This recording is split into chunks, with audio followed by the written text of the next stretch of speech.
Hello dear students, कैसे आप सभी। आशा करते हैं अच्छे होंगे और आप लोगों की पढ़ाई भी बहुत अच्छे तरीके से चल रही होगी। और आप लोगों के लिए बेटा लेके आया हूं मैं इस वीडियो में 2025 का फिजिक्स का क्वेश्चन पेपर।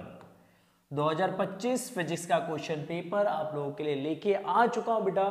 और यही पेपर जो है भाई 6 मार्च को जो है आपके बोर्ड एग्जाम में आने वाला है। 6 मार्च को यूपी बोर्ड का एग्जाम है। यूपी बोर्ड का एग्जाम है ना। तो यूपी बोर्ड के एग्जाम में बेटा यही जो पेपर है फिजिक्स का 2025 का, यही पेपर आपके बोर्ड एग्जाम्स में आने वाला है। तो इस क्वेश्चन पेपर को हम डिटेल के साथ सॉल्व करेंगे। तो आप लोगों से रिक्वेस्ट है वीडियो को एंड तक देखिए और इस क्वेश्चन पेपर को सॉल्व करके 70 आउट ऑफ 70 मार्क्स आप स्कोर कर सकते हैं बोर्ड एग्जाम में। तो अगर आपको भी 70% लेके आना है बोर्ड एग्जाम में, 70 मार्क्स लेके आना फिजिक्स में, तो आप इस क्वेश्चन पेपर को सॉल्व करने के बाद आप 70 आउट ऑफ 70 ला सकते हैं, ये मेरी गारंटी है। तो आप लोगों से रिक्वेस्ट होगा बेटा प्लीज वीडियो को एंड तक देखिएगा। वीडियो पसंद आए तो प्लीज वीडियो को लाइक कर दीजिएगा, अपने दोस्तों के साथ वीडियो को शेयर जरूर करिएगा। चैनल पे फर्स्ट टाइम विजिट करें तो चैनल को जरूर सब्सक्राइब कर लीजिएगा। और चैनल को सब्सक्राइब करने के बाद इस वीडियो का टारगेट है बेटा 1000 लाइक्स का। तो 1000 लाइक्स को कंप्लीट करने में अपना कंट्रीब्यूशन जरूर दीजिएगा। अपने हिस्से का एक लाइक आप लोग जरूर कर दीजिएगा बेटा।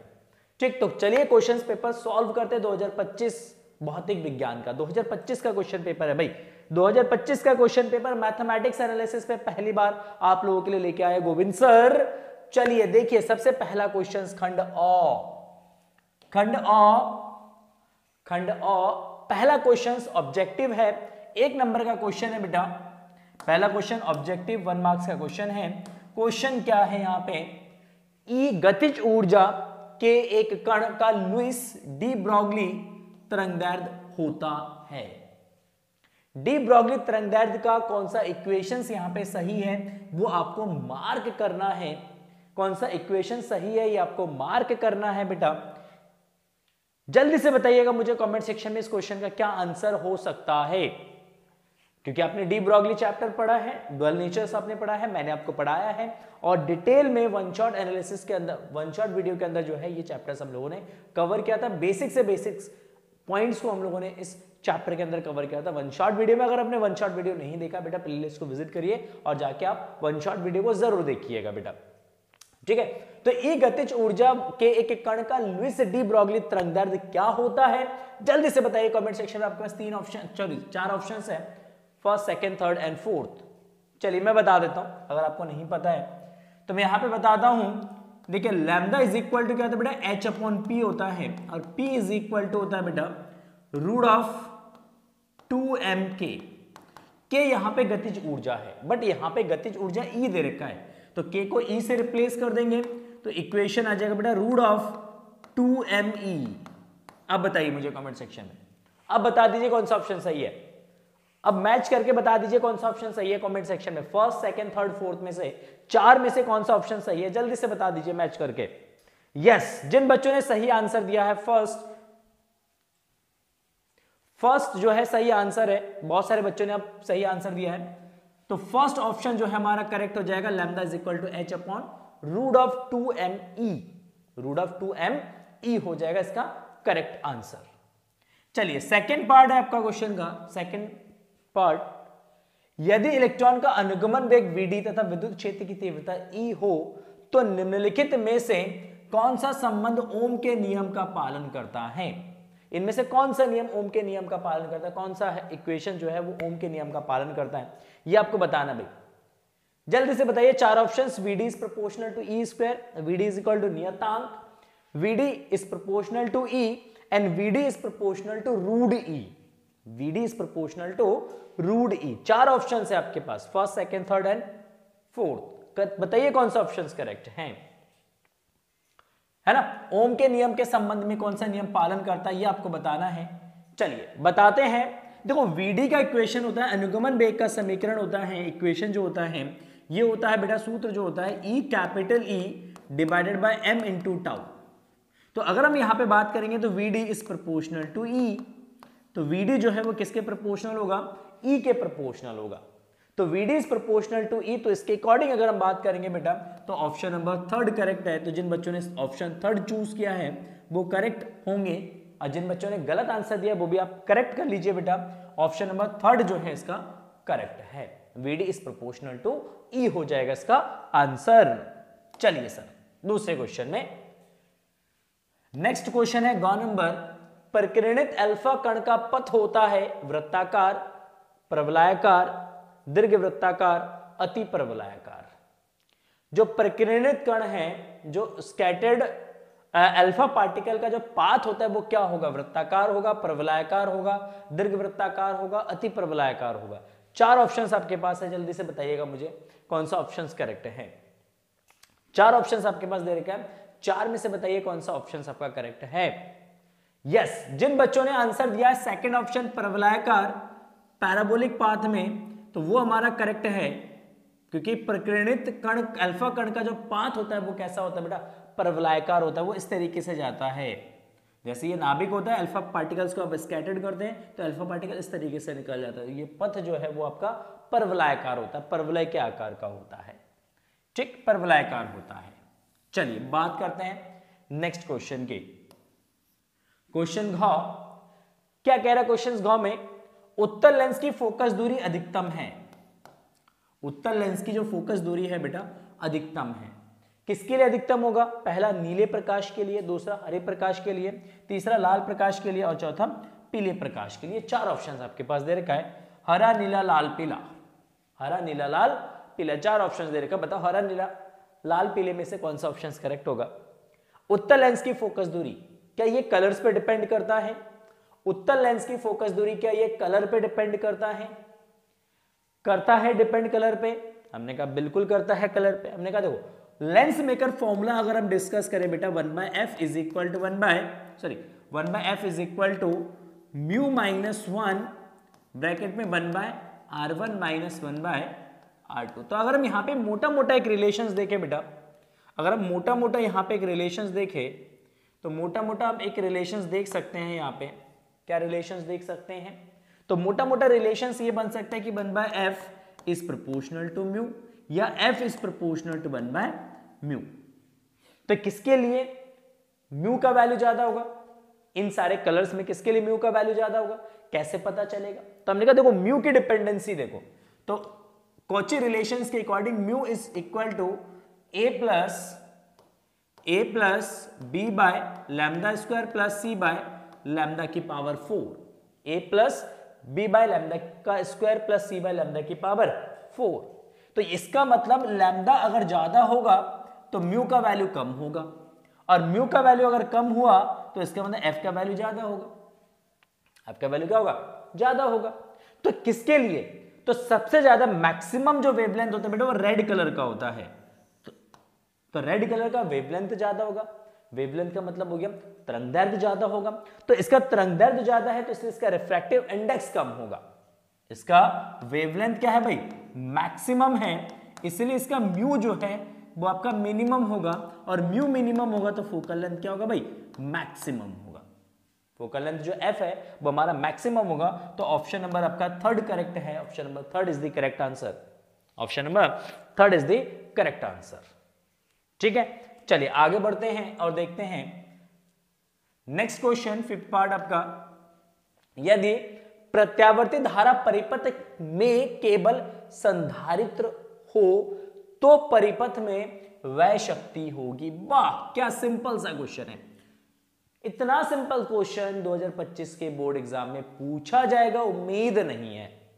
बहुत सिंपल सा क्वेश्चन है। अगर आपको संधारित्र का कॉन्सेप्ट पता है, अगर आपने केबल सी सर्किट, केबल एल सर्किट या आर सर्किट अगर आप लोगों ने पढ़ रखा है तो आप इस क्वेश्चन का इजीली आंसर दे सकते हैं, इजीली इस क्वेश्चन को आंसर कर सकते हैं। भाई देखो संधारित्र की धारिता है केबल सर्किट में, मतलब सी सर्किट है केबल।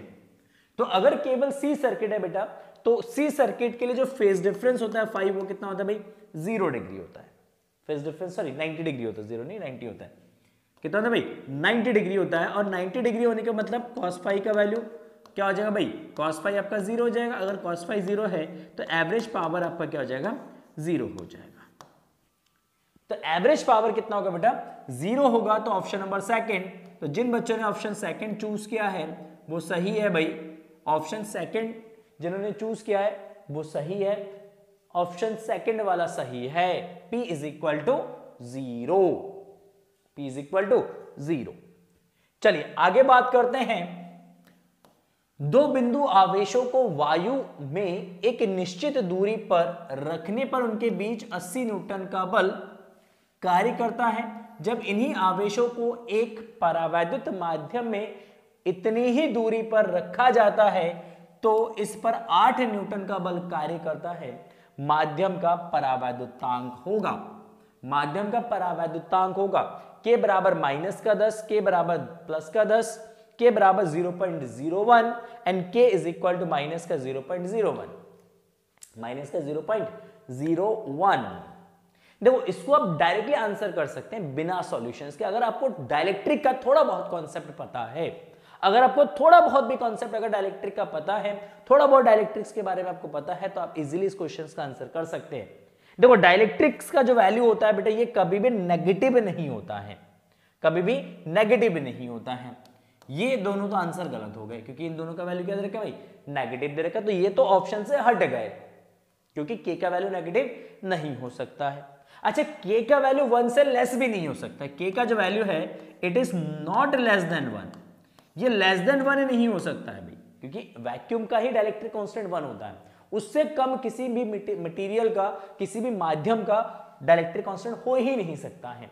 तो K का वैल्यू 0.01 भी नहीं हो सकता है ना। तो इसका मतलब K का वैल्यू क्या होना चाहिए, K का वैल्यू जो है आपका 10 होना चाहिए। K का जो वैल्यू है वो कितना होना चाहिए भाई, 10 होना चाहिए, ठीक। अच्छा दूसरा किस तरीके से करें, एक तो ये एलिमिनेशन मेथड हो गया, इस तरीके से हम क्वेश्चंस को आंसर कर सकते हैं अगर कॉन्सेप्ट पता है। दूसरा अगर हम बात करें तो वायु में फोर्स कितना लग रहा है वैक्यूम में भैया 80 न्यूटन, ठीक। अच्छा मीडियम में कितना लग रहा है, तो मीडियम में लग रहा है भाई कितना 8 न्यूटन।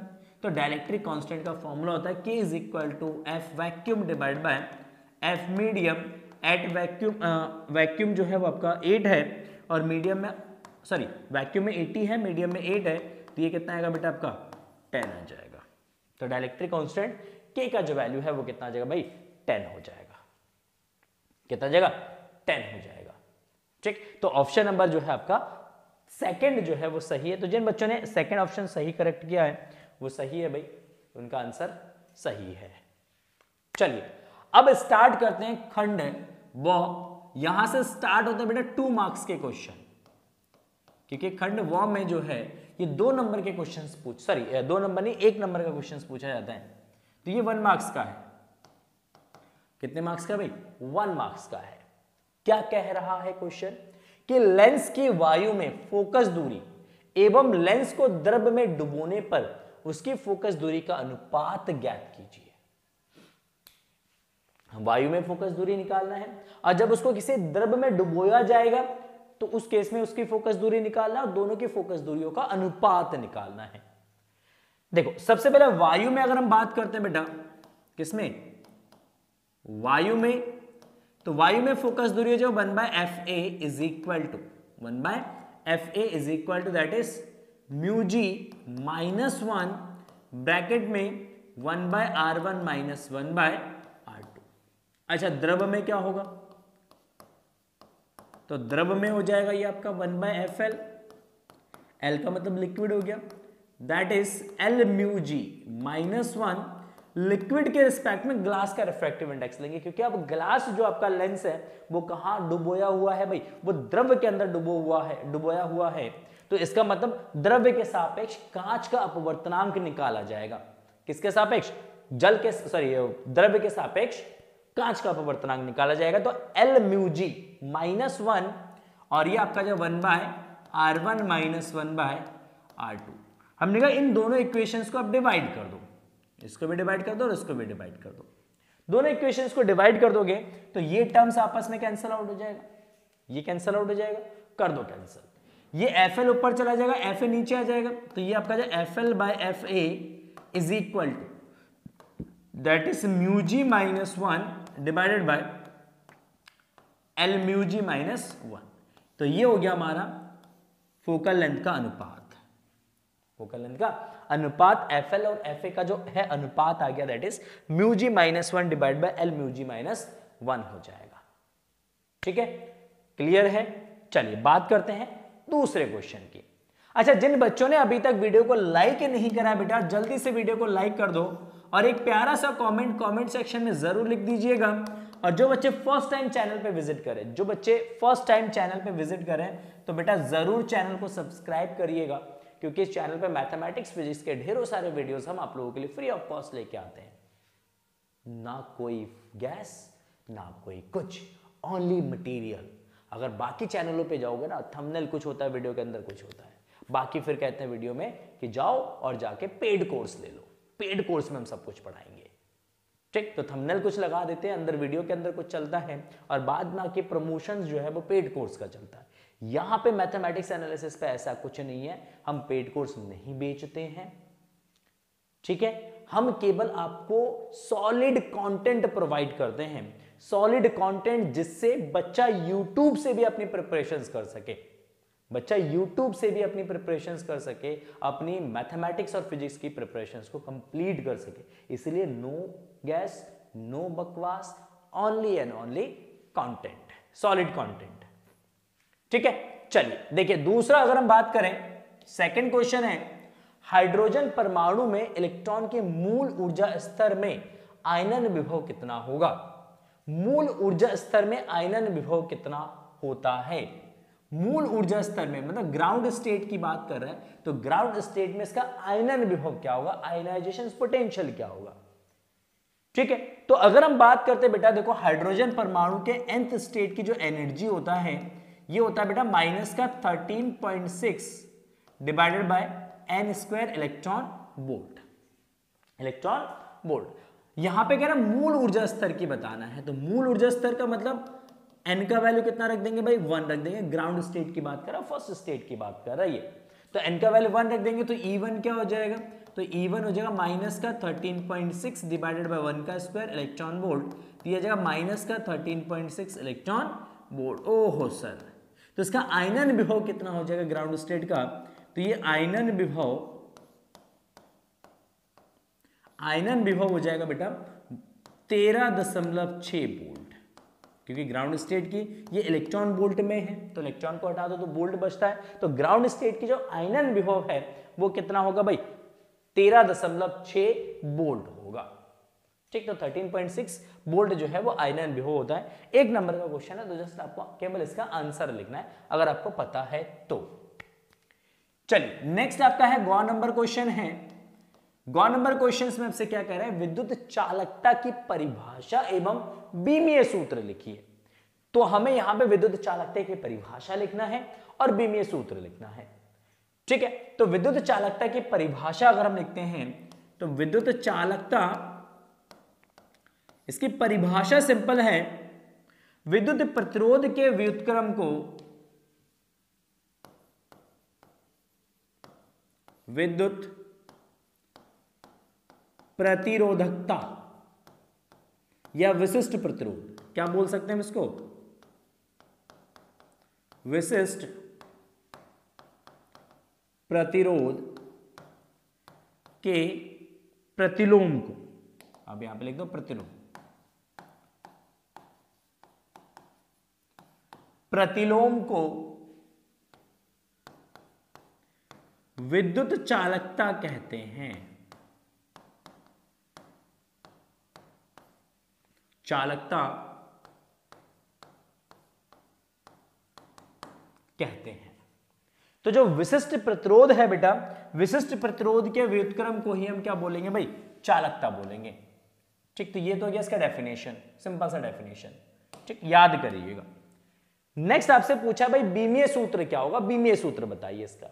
तो बीमीय सूत्र अगर हम निकालते हैं तो चालकता बराबर, तो चालकता क्या होता है भाई, तो नीचे लिख दीजिएगा चालकता सिग्मा बराबर 1/ρ, 1/ρ है ना, तो 1/ρ।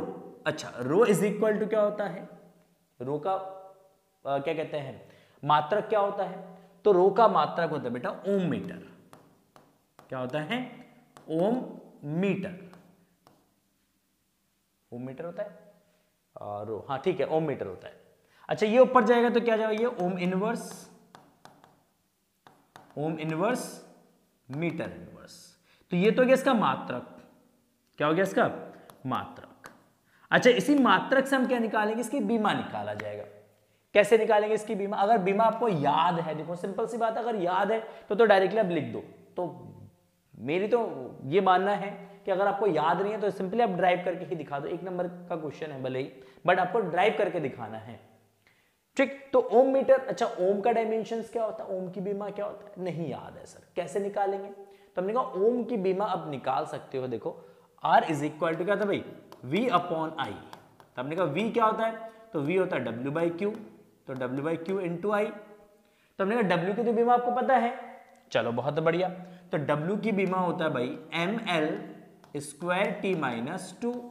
अच्छा Q की बीमा क्या है भाई, Q की बीमा है AT और I की बीमा हो गया आपका A divided by metre.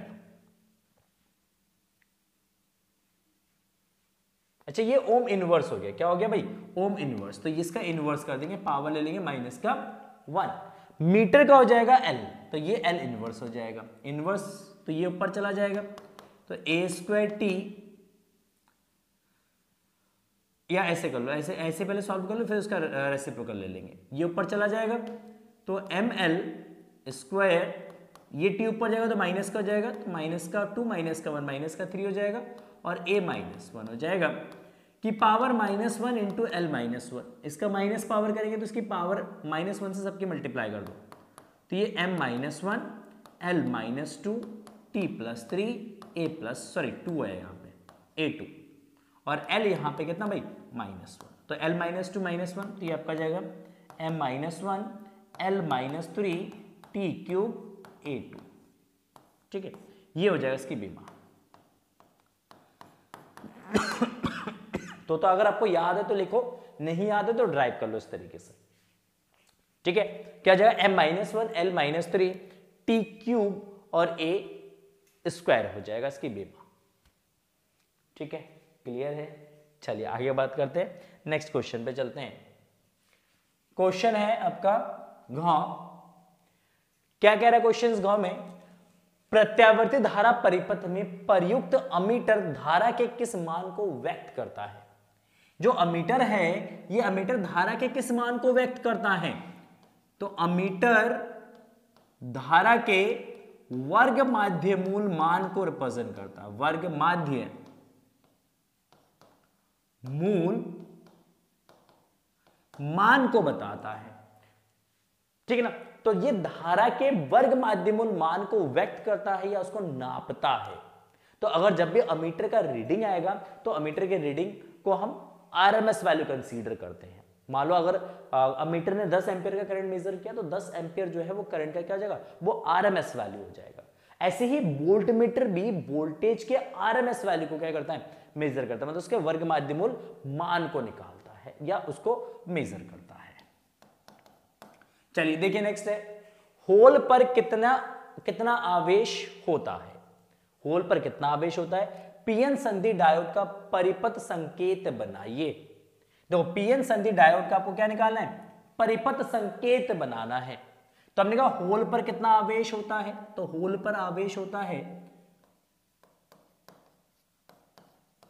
Whole पर आवेश, अच्छा जितना आवेश इलेक्ट्रॉन पर होता है उतना ही आवेश होल पर होता है, बट पॉजिटिव में होता है। तो पॉजिटिव में 1.6 into 10 to the power minus का 19 कूलम। तो होल पर आवेश जो होता है वो 1.6 into 10 to the power minus 19 coulomb होता है, ठीक। अच्छा पीएन संधि डायोड का परिपथ बनाना है, पीएन संधि डायोड का क्या बनाना भाई, परिपथ बनाना है, मतलब उसका संकेत बनाना है। तो ये पीएन संधि डायोड होता है बेटा, उसका सिंबल होता है ये आपका पी होता है, ये वाला एंड आपका एन होता है, ठीक। ये हमारा पीएन संधि डायोड का संकेत है, ठीक है। इस तरीके से बनाया जाता है पीएन संधि डायोड को। ओहो कितना सिंपल सा क्वेश्चन है, 1 नंबर में पूछा गया है, जाएगा इस बार बोर्ड एग्जाम में 2025 में पूछा जाएगा भाई इसको, ठीक है। चलिए नेक्स्ट 4 नंबर क्वेश्चन है, रेडियो तरंगों एवं सूक्ष्म तरंगों में किसकी आवृत्ति अधिक होती है। देखो दो तरंग है, एक रेडियो तरंग है और एक सूक्ष्म तरंग है, एक माइक्रोवेव्स है। दोनों में से किसका वेवलेंथ ज्यादा है, सॉरी वेवलेंथ नहीं, फ्रीक्वेंसी ज्यादा है, वो आपको बताना है। देखो अगर हम बात करें तो सीक्वेंस जो है गामा रेज से ये जाता है रेडियो तक, जो सीरीज होता है भाई, मैं बताता हूं, गामा से रेडियो तक। जब गामा से रेडियो की तरफ बढ़ते हैं बेटा, तो लैम्डा क्या होता है आपका, इंक्रीज होता है, और फ्रीक्वेंसी आपका क्या होता है बेटा, डिक्रीज होता है। ठीक, गामा के बाद आता है आपका क्या, एक्स रेज आता है,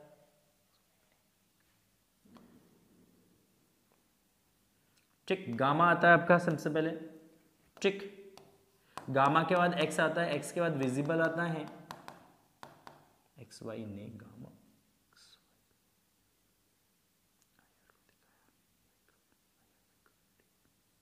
अच्छा इसके बाद यूवी आता है, सॉरी क्या आता है, यूवी आता है, फिर विजिबल आता है,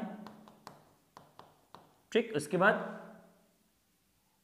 आईआर आता है, उसके बाद माइक्रो आता है, फिर रेडियो आता है। ये सीक्वेंस है आपका, क्या भाई, ये सीक्वेंस है। तो जब हम गामा से रेडियो की तरफ जाएंगे, गामा से किसकी तरफ जाएंगे भाई, रेडियो की तरफ जाएंगे, तो इस केस में आपका वेवलेंथ इंक्रीज होगा, तरंगदैर्घ्य बढ़ेगा और फ्रीक्वेंसी जो है वो कम होगा। तो यहां पे हमारे पास दो इलेक्ट्रोमैग्नेटिक वेव्स हमारे पास दे रखा है, एक माइक्रो दे रखा है, एक रेडियो दे रखा है। तो माइक्रो और रेडियो में किसकी फ्रीक्वेंसी ज्यादा होगा, तो माइक्रो और रेडियो में माइक्रो की फ्रीक्वेंसी ज्यादा होगा और रेडियो की फ्रीक्वेंसी कम होगा, और उसके उल्टा रेडियो की वेवलेंथ ज्यादा होगा और माइक्रो का वेवलेंथ कम होगा। तो ये ऑर्डर आपको याद रखना है। वाई एक्स ने यूवी को ऐसे याद रखते हैं, ऐसे याद रखा था मैंने, वाई एक्स ने यूवी को दिखाया का मतलब visible, I R micro radio, I R micro radio, ऐसे याद रखना था मैंने। ठीक, सिंपल कि वाई एक्स ने यूवी को दिखाया I R micro radio, I R micro radio, बस ऐसे याद रख लो उसको। ठीक, तो यहां पे किसकी आवृत्ति कम है भाई, सूक्ष्म तरंग की आवृत्ति जो है माइक्रोवेव्स की सूक्ष्म तरंगों की आवृत्ति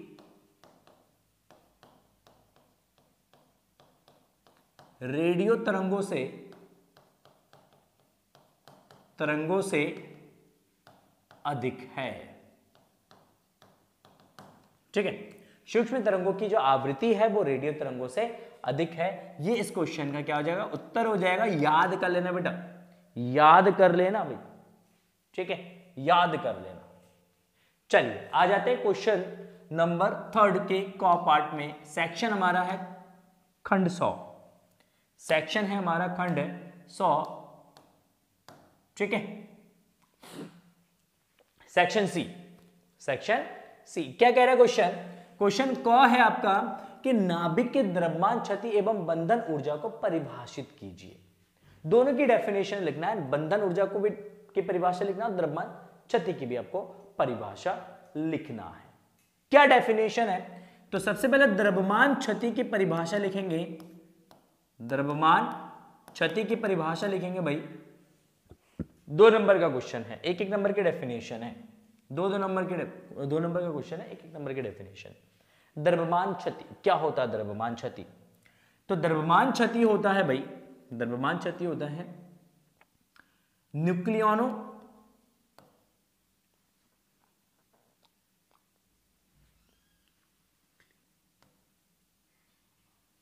ऐसे लिखो, द्रव्यमान क्षति में लिखो प्रोटॉन तथा न्यूट्रॉनों का कुल द्रव्यमान तथा नाभिक के द्रव्यमान के अंतर को, द्रव्यमान के अंतर को तो द्रव्यमान क्षति की जो डेफिनेशन वो सिंपल सा डेफिनेशन है, प्रोटॉनों तथा न्यूट्रॉनों का कुल द्रव्यमान, प्रोटॉनों तथा न्यूट्रॉनों का कुल द्रव्यमान तथा नाभिक के द्रव्यमान के अंतर को क्या बोलते हैं, द्रव्यमान क्षति कहते हैं। तो जब भी हम एक्सपेरिमेंटली हमने देखा है बेटा कि जब एक नाभिक का निर्माण किया जाता है तो नाभिक का द्रव्यमान हमेशा उनके न्यूक्लियनों के द्रव्यमानों से कम होता है, न्यूक्लियनों के द्रव्यमानों से कम होता है। न्यूक्लियन का द्रव्यमान, न्यूक्लियनों का द्रव्यमान ज्यादा होता है, नाभिक का द्रव्यमान कम होता है, और इन दोनों के बीच में जो अंतर है, इसी अंतर को हम सिंपली क्या बोलते हैं भाई, द्रव्यमान क्षति कहते हैं। चाहो तो अब यहां पे द्रव्यमान क्षति का सूत्र लिख दो, delta M is equal to, देखो A minus Z M N, proton का द्रव्यमान हो गया, सॉरी न्यूट्रॉन का द्रव्यमान हो गया, प्लस का जेड एम पी, ये प्रोटॉन का द्रव्यमान हो गया, तो ये टोटल हो गया हमारा न्यूक्लियॉन्स का द्रव्यमान, इसका द्रव्यमान हो गया न्यूक्लियॉन का, माइनस इसमें से हम m कैपिटल M जो नाभिक का द्रव्यमान है, तो नाभिक के द्रव्यमान को क्या कर देंगे हम, माइनस कर देंगे। तो ये न्यूक्लियॉन्स का द्रव्यमान है, ये नाभिक का द्रव्यमान है, तो इसमें से हम क्या करेंगे, इसको माइनस कर देंगे। ठीक है, क्लियर है। इसमें लिख देता हूं यहां पे, ये आपका न्यूट्रॉनों का द्रव्यमान हो गया भाई, कुल द्रव्यमान हो गया। ये जो है आपका, ये प्रोटॉनों का कुल द्रव्यमान हो गया, प्रोटॉनों का कुल द्रव्यमान हो गया भाई, ठीक। और ये जो हो गया आपका, ये हो गया आपका नाभिक का कुल द्रव्यमान, नाभिक का कुल द्रव्यमान, ठीक। तो इस फॉर्मूले का यूज करके, हम क्या करते हैं बेटा, इस फॉर्मूले का यूज करके हम द्रव्यमान क्षति कैलकुलेट करते हैं। क्या करते हैं भाई, द्रव्यमान क्षति कैलकुलेट करते हैं ना। बंधन ऊर्जा, ये जो बंधन ऊर्जा है, इस बंधन ऊर्जा को कैसे डिफाइन करेंगे, बंधन ऊर्जा क्या है, तो बंधन ऊर्जा की परिभाषा है भाई, बंधन ऊर्जा, देखो बंधन ऊर्जा, बाइंडिंग एनर्जी क्या होता है, बाइंडिंग एनर्जी होता है किसी नाभिक को तोड़ने के लिए, किसी नाभिक को तोड़ने के लिए जो ऊर्जा की आवश्यकता होती है, उस ऊर्जा को हम बंधन ऊर्जा कहते हैं। अगर एक नाभिक है और उस नाभिक को हमें तोड़ना है, उसको ब्रेक करना है, तो एक नाभिक को तोड़ने के लिए उसमें जितनी भी एनर्जी दिया जाएगा, वो एनर्जी क्या होगा भाई, उसकी बंधन ऊर्जा हो जाएगा। क्या हो जाएगा भाई, बंधन ऊर्जा हो जाएगा। ओह सर, बहुत सुंदर, बहुत बढ़िया, गजब, लाजवाब, बेहतरीन। अच्छा देखो, तो बंधन ऊर्जा, तो बंधन ऊर्जा, अतः नाभिकों में से या नाभिक में से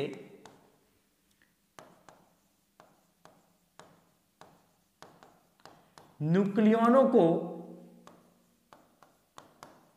अलग अलग करने के लिए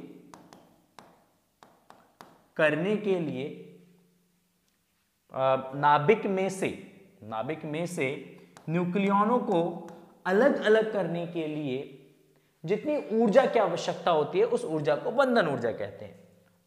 करने के लिए आवश्यक ऊर्जा की मात्रा, आवश्यक ऊर्जा की मात्रा को बंधन ऊर्जा कहते हैं, को बंधन ऊर्जा कहते हैं। ठीक है, तो आवश्यक बंधन ऊर्जा, आवश्यक ऊर्जा की मात्रा को क्या बोलते हैं भाई, बंधन ऊर्जा कहते हैं। तो किसी नाभिक में से अगर न्यूक्लियनों को अलग करना है, न्यूक्लियनों को निकालना है, तो उसको निकालने के लिए जितनी भी ऊर्जा की आवश्यकता होगी, उस ऊर्जा को ही हम सिंपली क्या बोलेंगे भाई, बंधन ऊर्जा बोला जाएगा। उस एनर्जी को हम क्या बोलेंगे, बाइंडिंग एनर्जी बोलेंगे। कैसे निकाला जाएगा बाइंडिंग एनर्जी, तो बाइंडिंग एनर्जी हम निकालते हैं बेटा, जो द्रव्यमान क्षति है डेल्टा एम, इस डेल्टा एम को किससे मल्टीप्लाई कर देंगे भाई, सी स्क्वायर से मल्टीप्लाई कर देंगे, according to Albert Einstein equation, है ना।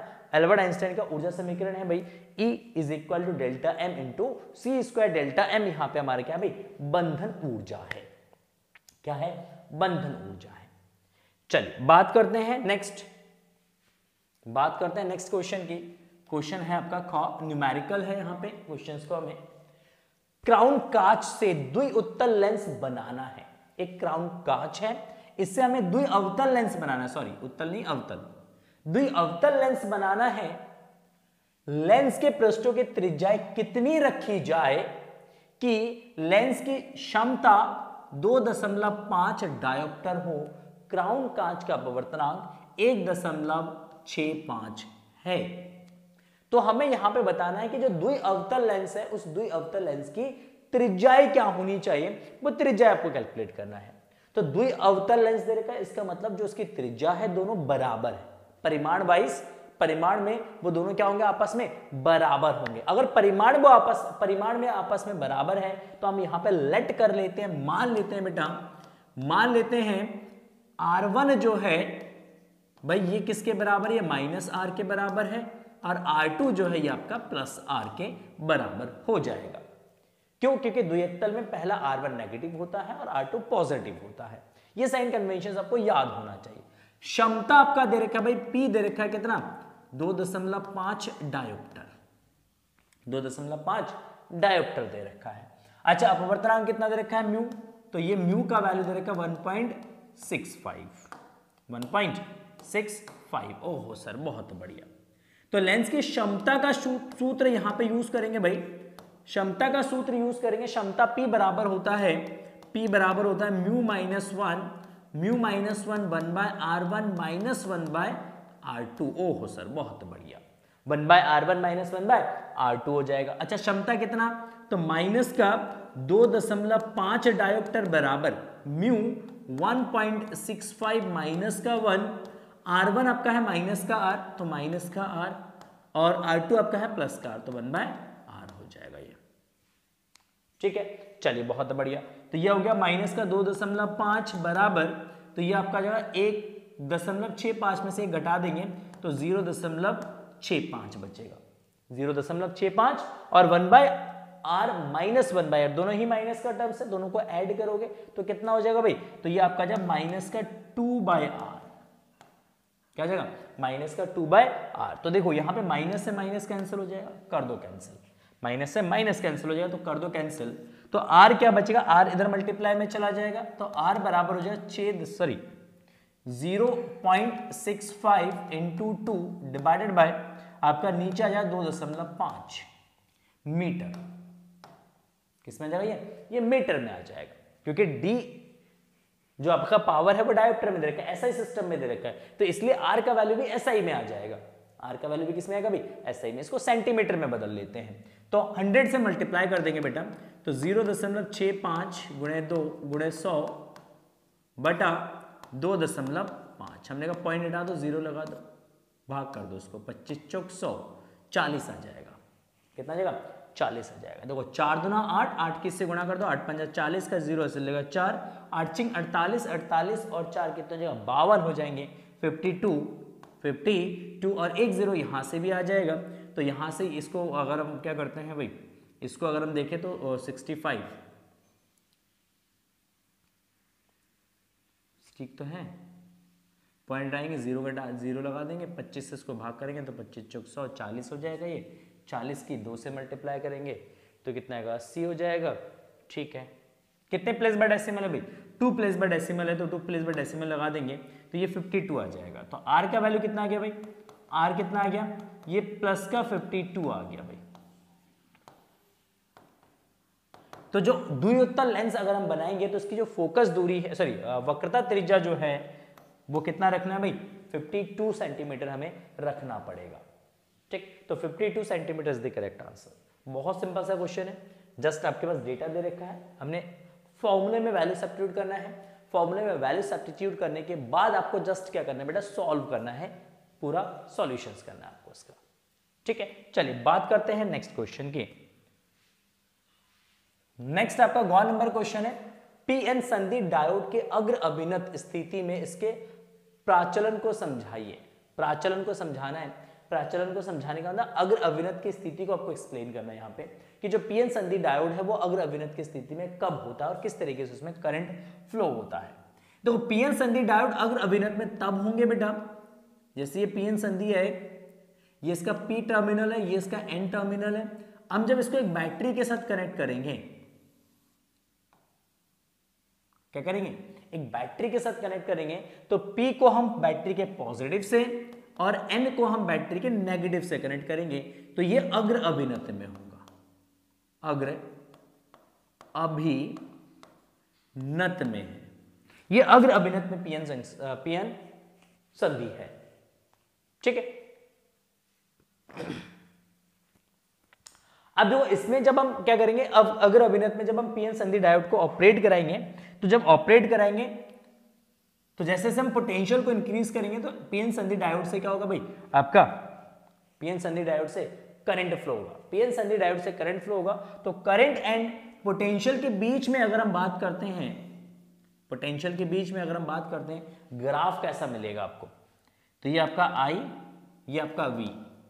जब अग्र अभिनत ग्राफ ड्रॉ करेंगे बेटा तो ग्राफ कुछ इस तरीके से मिलेगा आपको कि जैसे जैसे हम पोटेंशियल को इंक्रीज करेंगे पहले तो इनिशियली पोटेंशियल को अच्छा रुक जाओ, मैं ये उल्टा ले लिया मैंने, एक सेकेंड।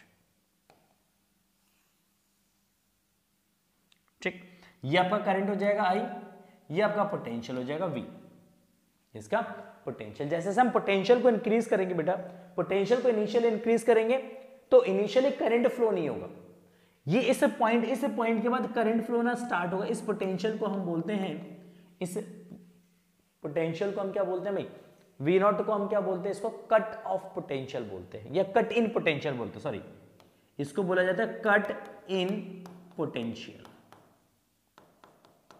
तो जैसे ही आपका junction diode cut in potential पे पहुंचेगा, आपका जंक्शन डायोड में से करंट फ्लो होना स्टार्ट हो जाएगा, जंक्शन जो है वो करंट को क्या करेगा, अलाउ करेगा। तो इसी को जस्ट आपको क्या करना है, लैंग्वेज के फॉर्म में लिखना है, तो जस्ट आप इसको लैंग्वेज के फॉर्म में लिख लीजिएगा।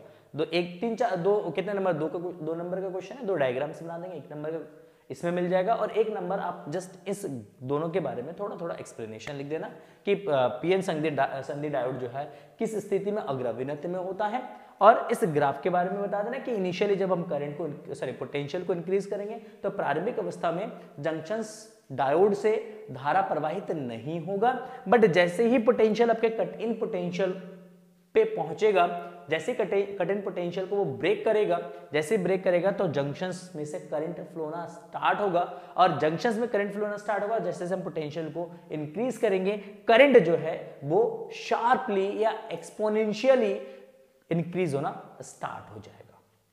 ठीक है, तो इतना आप लिख लीजिएगा, आपका आंसर बनके तैयार हो जाएगा, क्योंकि ज्यादा लैंग्वेज लिखूंगा बहुत टाइम लगेगा।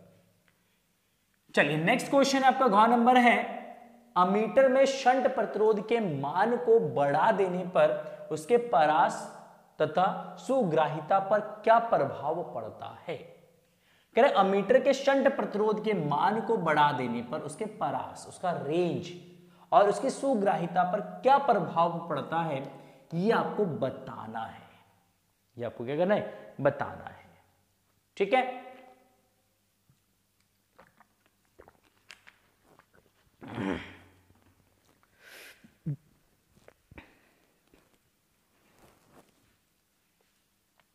तो देखो परास की अगर हम बात करते हैं,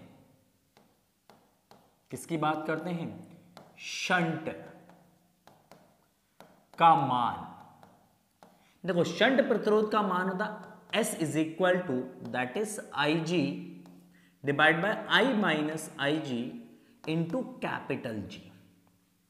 ये शंट का मान हो गया, G यहां पे प्रतिरोध है, किसका, धारा मापी का। किसका प्रतिरोध है भाई, धारा मापी का प्रतिरोध है। आपको यहां पे मतलब पता होना चाहिए किसका क्या मतलब है। IG धारा मापी में धारा है भाई, धारा मापी में धारा, ठीक है। I जो है वो परास है, जो अमीटर आपने बनाया है उस अमीटर का परास है, रेंज है। ठीक है, तो अगर हम इन दोनों का रिलेशंस देखें तो हम इन दोनों में देख सकते हैं S is proportional to 1/I, S is proportional to 1/I। तो अगर हम S का मान बढ़ा देते हैं, अगर शंट का मान क्या कर देते हैं, इंक्रीज कर देते हैं, बढ़ा देंगे, बढ़ता है। अगर S का मान बढ़ेगा तो I क्या होगा भाई, I आपका घटेगा, I घटेगा, इसका मतलब रेंज घटेगा, इसका मतलब क्या, रेंज घटेगा। अर्थात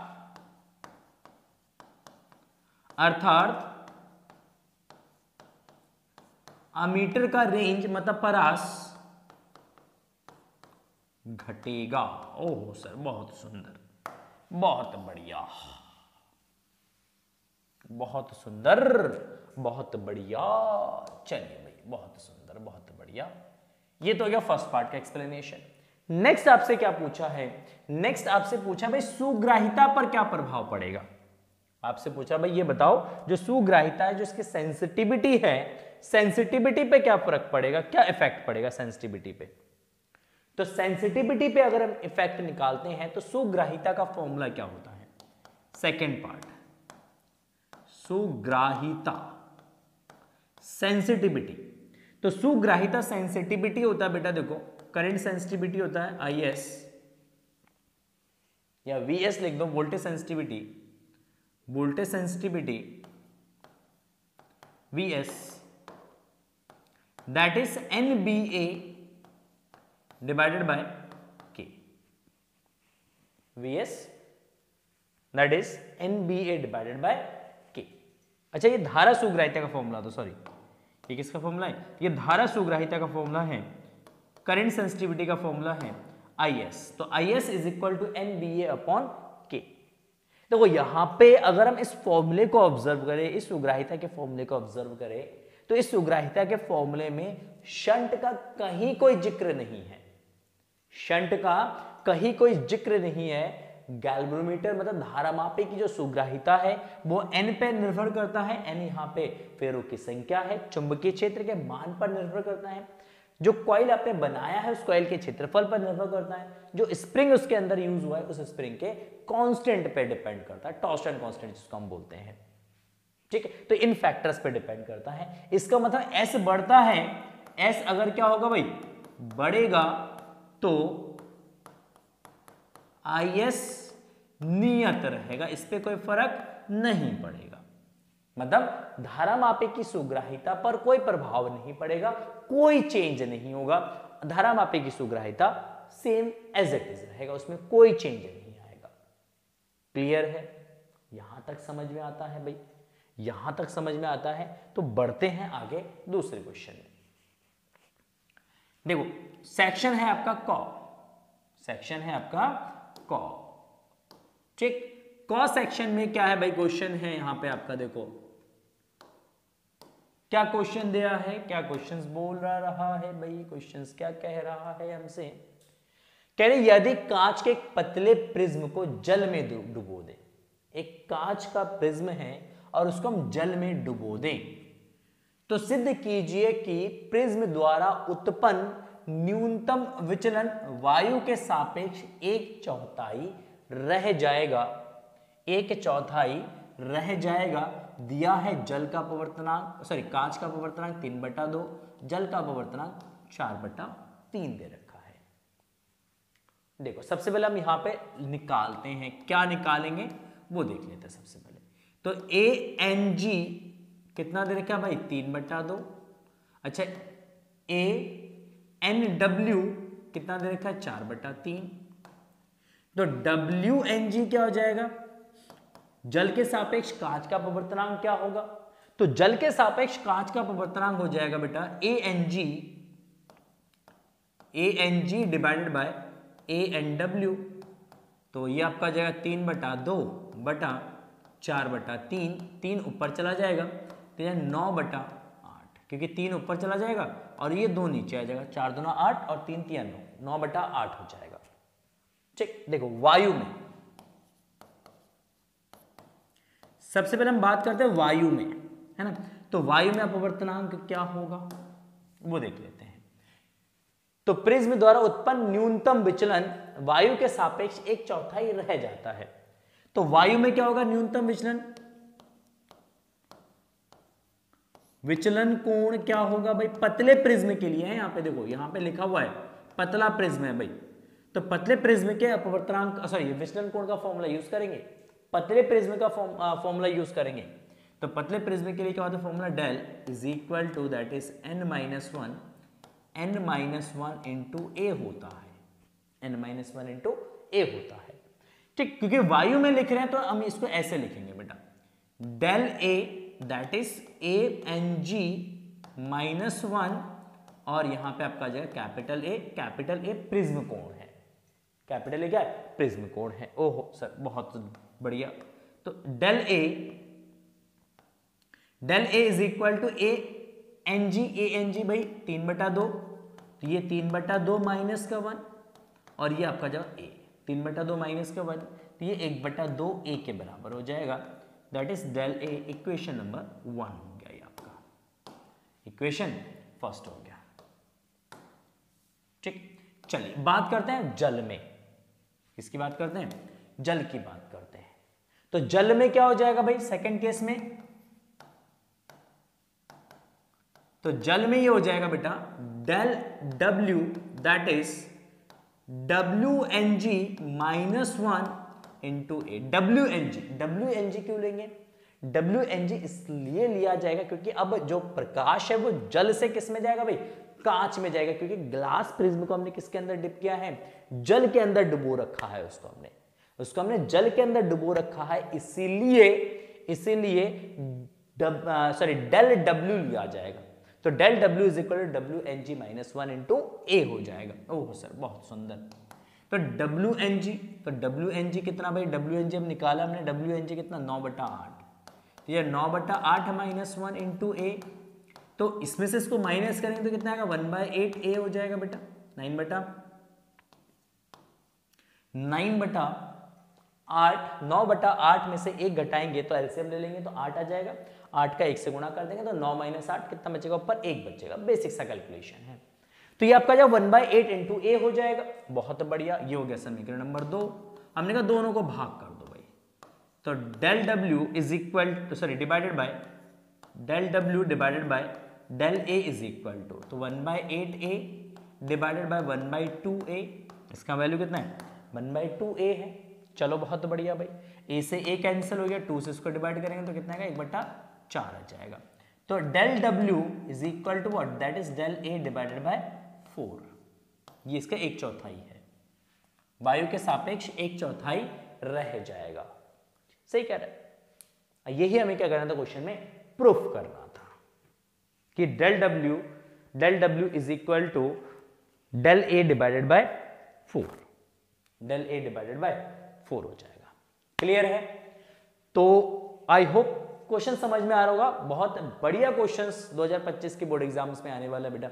बहुत बढ़िया क्वेश्चंस आने वाले हैं, बहुत बढ़िया उम्दा क्वेश्चंस आने वाले हैं। तो इसलिए रिक्वेस्ट है वीडियो को एंड तक देखिए। जहां कोई डाउट्स होता है कमेंट सेक्शन में पूछ सकते हैं आप लोग, ठीक है। साथ ही साथ मेरे साथ क्वेश्चंस को नोट कर सकते हैं अपने नोटबुक में, ताकि आप बाद में इन क्वेश्चंस को प्रैक्टिस कर सके। इन क्वेश्चंस को डेली वाइज आप क्या कर सकें भाई? प्रैक्टिस कर सके। तो नोट कर लीजिए, स्क्रीनशॉट लेते रहिए, जहां से मैं हट जाता हूं स्क्रीनशॉट लेते रहिए क्वेश्चंस का। चलिए आगे बात करते हैं नेक्स्ट क्वेश्चन। इसका ख पार्ट है, विस्थापन धारा की सार्थकता की विवेचना कीजिए तथा इसके और चालन धारा के बीच कलांतर ज्ञात कीजिए। डिस्प्लेसमेंट करंट और कंडक्शन करंट के बीच में आपको क्या बताना भाई? इसके बीच का आपको फेज डिफरेंस बताना है कि फेज डिफरेंस कितना है, ठीक। और विस्थापन धारा का कॉन्सेप्ट देना है।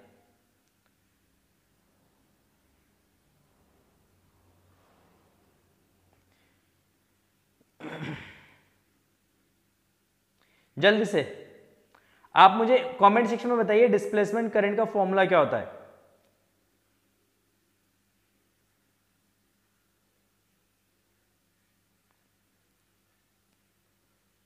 एक मिनट में पानी पी लेता हूं, एक सेकंड दीजिएगा मुझे।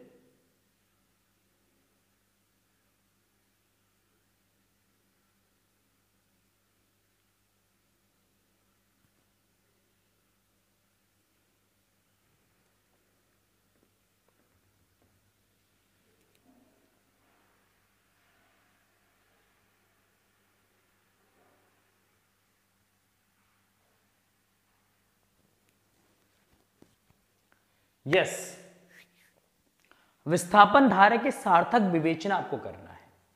सार्थक विवेचना करने का मतलब यहां पे है, देखिए सबसे पहले कि कैपेसिटर की प्लेट हमारे पास,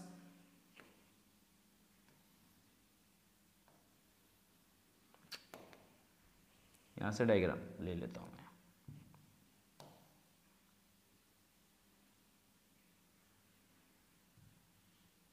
ये कैपेसिटर की दो प्लेटें हैं भाई,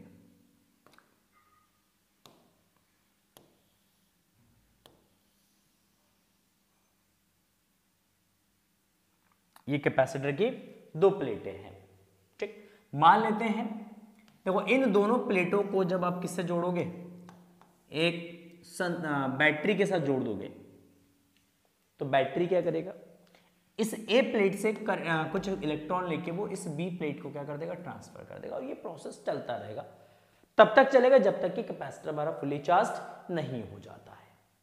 तो हमने बोला कि देखो मान लो किसी इंस्टेंट इस पे चार्ज कितना भाई, प्लस का क्यू है, और इस पे चार्ज कितना है, माइनस का क्यू है। तो किसी इंस्टेंट जब इस पे प्लस का क्यू चार्ज है और किसी इंस्टेंट जब इस पे माइनस का क्यू चार्ज है, तो यहाँ पे एक इंस्टेंट इलेक्ट्रिक फील्ड बनेगा। क्या बनेगा भाई, एक इंस्टेंट इलेक्ट्रिक फील्ड बनेगा ई, पॉजिटिव से नेगेटिव की तरफ। क्या बनेगा भाई, पॉजिटिव से नेगेटिव की तरफ एक इलेक्ट्रिक फील्ड बनेगा। हमने तो ये जो इलेक्ट्रिक फील्ड है आपका ई, ये क्या होगा, ये सिग्मा बाय 2 एप्सिलॉन नॉट हो जाएगा, sorry sigma by epsilon naught. E जो है ये सिग्मा बाय किसके बराबर होगा भाई, एप्सिलॉन नॉट के बराबर होगा। ये विद्युत क्षेत्र हो गया, क्या हो गया, विद्युत क्षेत्र, ठीक, संधारित्र की प्लेटों के बीच में। सिग्मा क्या है, यहां पे सिग्मा यहां पे पृष्ठ आवेश घनत्व, तो पृष्ठ आवेश घनत्व हो जाएगा q by A epsilon naught, q by A epsilon naught हो जाएगा। देखो अब यहां पे अगर आप समझो बेटा, यहां पे अगर आप समझो, तो जब तक कैपेसिटर चार्ज हो रहा है, जब तक कैपेसिटर चार्ज हो रहा है, कैपेसिटर के प्लेटों पर जो आवेश उत्पन्न होगा, यह कैपेसिटर की प्लेट जितना आवेश स्टोर करेगा वो समय के साथ क्या होगा, परिवर्तित होगा, वो समय के साथ चेंज होगा। तो यहां पे क्यों अगर चेंज होगा तो इलेक्ट्रिक फील्ड भी चेंज होगा। क्या चेंज होगा, इलेक्ट्रिक फील्ड भी चेंज होगा। तो हमने कहा इस प्रत्येक प्लेट से कितना वैद्युत फ्लक्स गुजर रहा है, तो वैद्युत फ्लक्स कितना गुजरेगा भाई, तो वैद्युत फ्लक्स हो जाएगा प्लेटों से गुजरने वाला वैद्युत फ्लक्स हो जाएगा बेटा आपका phi, that is equal to E into A. तो हमने कहा ई की ए से मल्टीप्लाई कर दो, तो ई हो गया यहां पे हमारा Q by A epsilon naught into A. तो हमने कहा ए से ए कैंसिल कर दो, तो phi is equal to q by epsilon naught. तो हमने कहा एप्सिलॉन नॉट के अंदर मल्टीप्लाई कर दो, तो q is equal to epsilon naught into phi हो जाएगा। क्या जाएगा, एप्सिलॉन नॉट इंटू फाई हो जाएगा। ओह सर बहुत सुंदर, बहुत बढ़िया, गजब लाजवाब बेहतरीन। हमने कहा देखो क्यू चेंज हो रहा है समय के साथ जब तक कैपेसिटर चार्ज हो रहा है। अगर क्यू समय के साथ चेंज होगा तो उसको हम डिफरेंशिएट कर सकते हैं, किसके रिस्पेक्ट में, टी के रिस्पेक्ट में।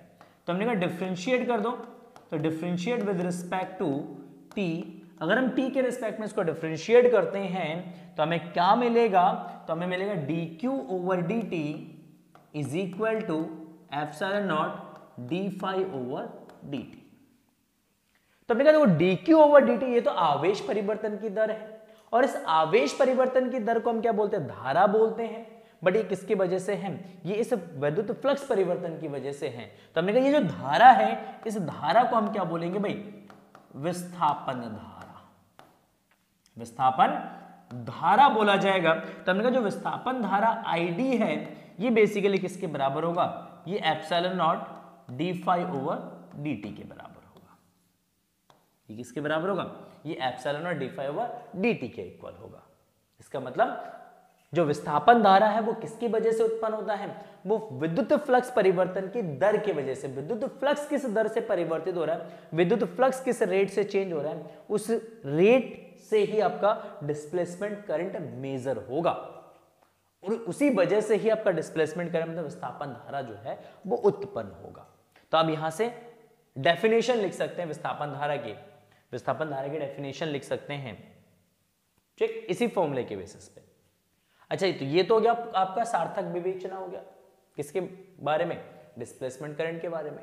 अच्छा अब आगे कह रहे हैं कि इसके तथा चालन धारा के बीच कालांतर, तथा चालन धारा के बीच में जो कालांतर होता है, चालन धारा तथा विस्थापन धारा, विस्थापन धारा के बीच कलांतर।